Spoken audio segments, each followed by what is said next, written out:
এতদিন ধরে কক্সবাজারে আছি, কিন্তু কক্সবাজার রেলওয়ে স্টেশনের ভেতরে কখনোই ঢোকা হয়নি। বাড়ির কাছেই ছিল কক্সবাজার রেলওয়ে স্টেশন, কিন্তু ওই যে মক্কার মানুষ আজ পায় না। যাই হোক, যখন চলে আসছিলাম তখন অবশেষে সুযোগ হলো এটার ভেতরটা ঢুকে আসার।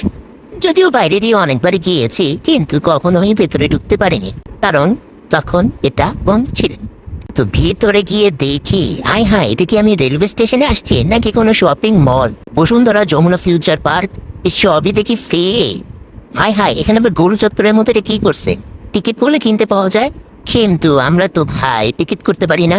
তাহলে এখানে কারা টিকিট কেনে বা কারাই বিক্রি করেন কি জানি। আমরা আবার রেলওয়ে স্টেশনে পৌঁছাইছিলাম 8টা বাজে। যদিও ট্রেন 8টা বাজেই ছাড়ার কথা, কিন্তু আমরা জানি ঠিকই 8টা বাজে ট্রেন ছাড়বে না। আমরাও সে আনা খুব কম না। তোরা 8টা ছাড়বি বললে কি ছাড়বি, আমরা জানি, তাই আমরা 8টা বাজে আসিনি। তুই এসে দেখি বাবা ট্রেন দেখে চলে এসেছে, কিন্তু ছাড়েতে নেই। তাই আমরা বেশি ঘোরাঘুরি করতে পারলাম না। এই তো আমরা দূরে দূরে ট্রেনে উঠে যাচ্ছিলাম, কিন্তু ভিডিও করাতে থামবে না। এরপরও কিছু মানুষ দেখি বাইরে বসেই আছে। এরা কি যাবে না নাকি? এরা ঠিকই যাবে, এরা আমাদের থেকেও বেশি শেয়ানা।